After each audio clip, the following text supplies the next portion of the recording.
You finally got it. The promotion, the relationship, the apartment you saved up for, the number on the scale you'd been chasing for 2 years. Whatever it was, you got there. And for a moment, it felt like everything you imagined. You told people. They said congratulations. You smiled and meant it. And then quietly, without any warning at all, the feeling left. Not slowly, just gone. Replaced by something strange and hollow, almost like grief, like something had been taken from you, even though nothing had. You're standing exactly where you wanted to be, and somehow it feels like nowhere. And the thing that makes it worse isn't the emptiness itself. It's the guilt that comes with it. Because you got what you wanted, so what right do you have to feel nothing? Here's what nobody told you. This feeling has a name. It has a neuroscience. And it's happening to far more people than anyone admits out loud. Think back to when you were working toward it, whatever it was. You probably had a version of the future in your head. A clear, warm, vivid image of what life would look and feel like once you got there. You'd wake up differently, carry yourself differently. The anxiety would be gone. The restlessness would finally settle. That image felt real, didn't it? Almost like a memory of something that hadn't happened yet. Harvard psychologist Ben-Shahar calls this the arrival fallacy, the deep, irrational belief that reaching a destination will bring lasting happiness. And he's not saying we're foolish for believing it. He's saying the brain is built to make us believe it. Your brain runs simulations of the future constantly. When you imagine achieving something you deeply want, it generates a preview. Warm, complete. And it files that preview as a kind of emotional contract. This is what's waiting for you. This is what you're working toward. The problem is that preview is almost always wrong. Not about the goal, but how long the feeling lasts. Psychologists call this impact bias.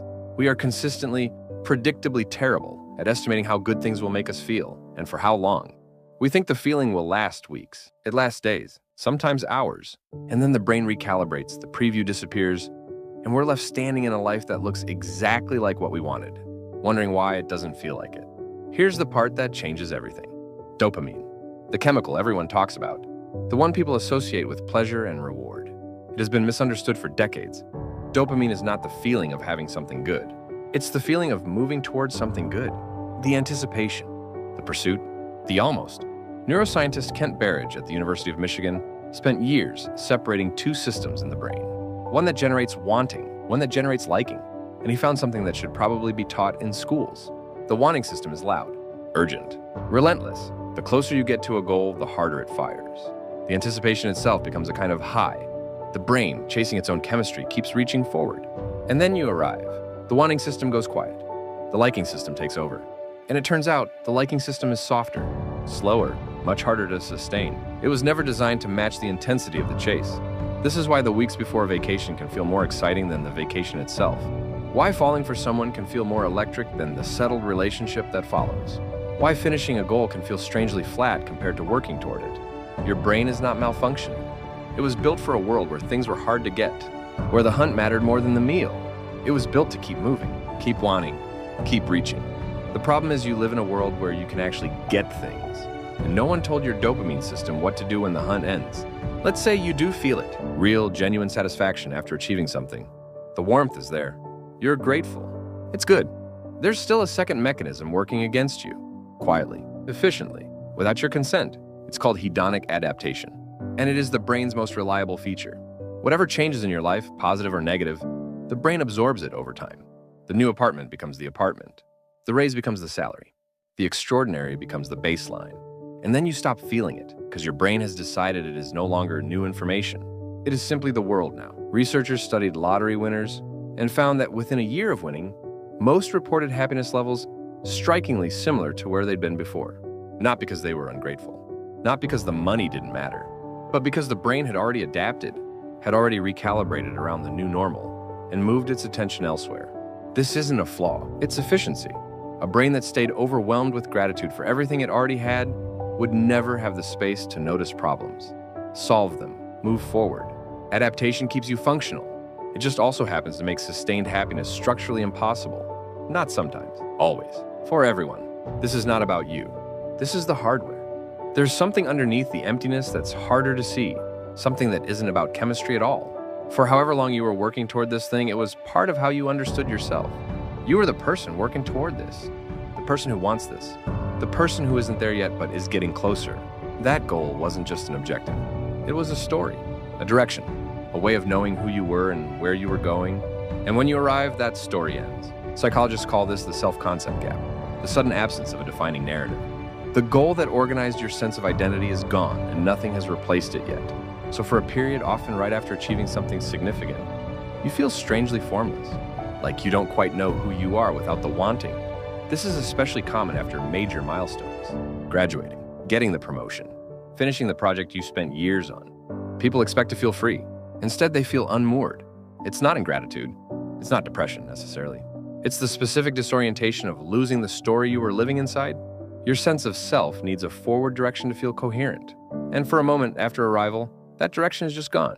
For some people, what surfaces after achievement isn't just the normal fade. It's something older, something that was there long before the goal. A lot of goal chasing is, at some level, an attempt to outrun a feeling. If I get this, I'll finally feel okay. If I reach this, the voice that tells me I'm not enough will go quiet. The goal becomes a proxy, a stand-in for something that can't actually be earned or achieved. A wound, a belief, something from early in life that never got resolved. And when the goal is reached and the voice is still there, quietly running underneath everything, the emptiness isn't about arrival at all. It's about what arrival reveals. The silence that follows success, for some people, is the first time in years the noise stopped long enough to hear what was underneath. That is not a failure. That is actually information, the most important kind.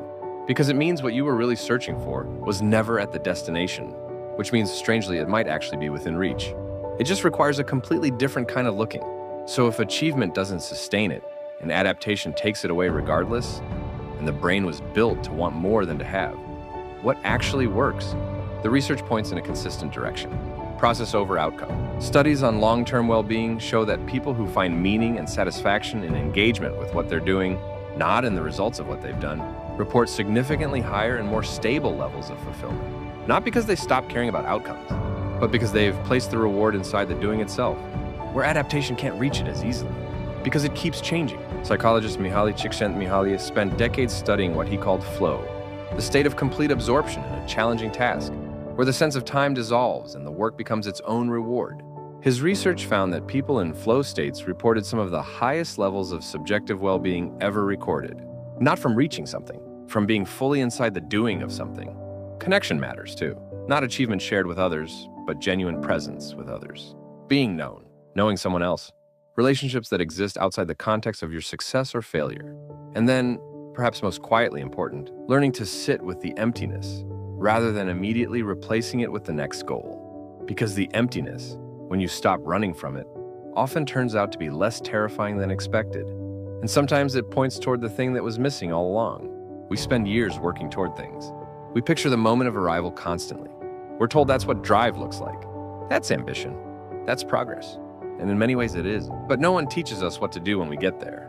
No one prepares us for the quiet that follows, for the way the feeling fades faster than we expected, for the strange grief of reaching a place you worked so hard to reach, and finding it doesn't feel the way the preview promised.